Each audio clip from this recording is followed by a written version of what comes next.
Unexpected news from the housing market. The National Association of Realtors reports a 7.2% drop in home resales for January. Analysts had expected an increase in sales. Real estate broker John Adams, my man, joining me here in Atlanta, and from New York, CNN personal finance senator Jerry Willis. Jerry, good to see you again. Thanks for doing this. You know, can I ask you a real basic, straightforward question here? What is the truth?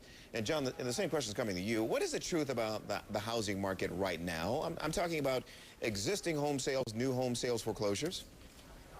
Well, you know, Tony, it's really, really tough out there. You know, we got that tax credit, which has been a real break to the housing market, but that effect is going to be limited. We may get some help in the spring, but the big fear out there, where you're talking about experts in the industry, whether you're talking to folks at Treasury, everybody is worried out there that there's going to be a second hit on housing, because now people are worried about prime borrowers defaulting on adjustable rate mortgages. People are afraid that in 6 months, in 12 months, you're going to start seeing more defaults, more people losing their home. And this time it's not going to be people who were forced into subprime loans. This time around it's going to be people who are paying their mortgage and have jobs and unfortunately are on the wrong side of an adjustable rate mortgage. Tony? All right, John, what's your assessment of this?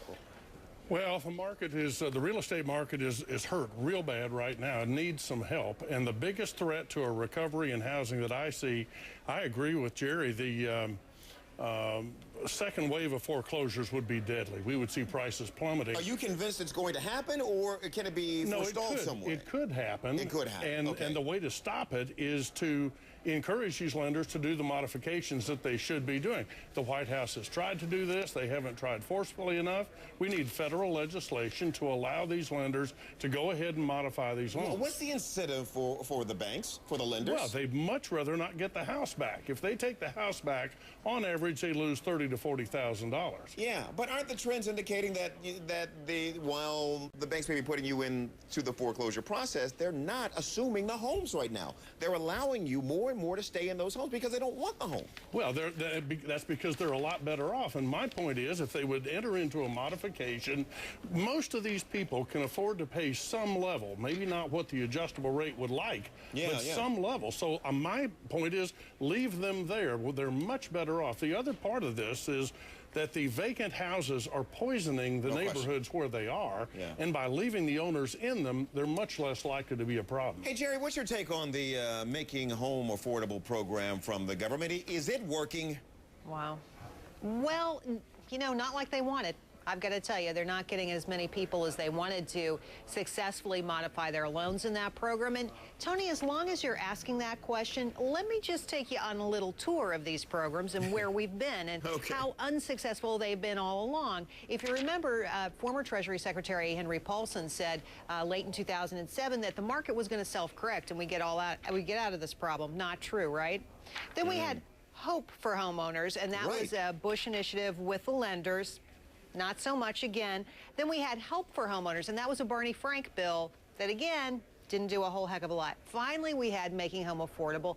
That came from this current president. And I have to tell you, whether you're talking about modifications for people who are having trouble making their payments or help for folks who just have a mortgage reset, these programs have just not taken off. And for lots and lots and lots of reasons. It's, you know, I think this is one of the biggest threats to the economy out there, that we can't get housing restarted because, as you know, housing is a big part of the average American's wallet. You know, like, this is one of your biggest assets, that and the Toyota parked in front of the house, right? It hasn't been going very well lately if you're a consumer. Well, John, part of getting housing moving again is getting some inventory off the market, right? Exactly. And is the tax credit, is it working? Well, the tax credit is directed only at first-time home buyers. Our government I thought it was expanded. I thought it was expanded. Well, it is. They're move-up buyers, but those are not the people that are going to buy these rundown houses. Investors are going to buy them, then fix them up, then put them back on the market. There's no financing for these people. There's no tax incentive for these people. They're taking a tremendous risk with their own money, and they're just not going to do it. Yeah. And Jerry, is the other reality here is if you're going to get some sales here, home prices are going to have to come down even more from where they are right now because renting is still a better deal right now in this economy. Well, not everybody's making that comparison. I mean, that's not the basis of the decision for absolutely everybody out there. People come to the table for different reasons.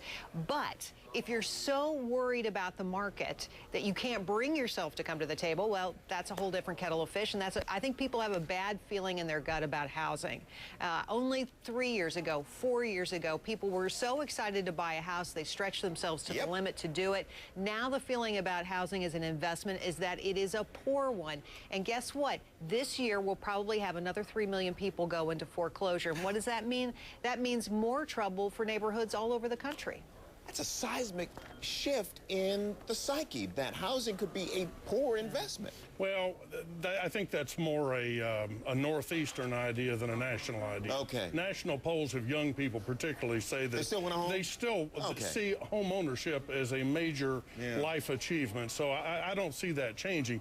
The problem is that we've got this instability in pricing, and the way we solve that problem is to get the foreclosures off the market. Nice, nice. Jerry, good to see you. Thank you. Thanks for your help with the segment. Good to see you, sir. John, as always, good to have you here. Thank you, sir. America's working class and their search for affordable health care. But until they can find it, one Louisiana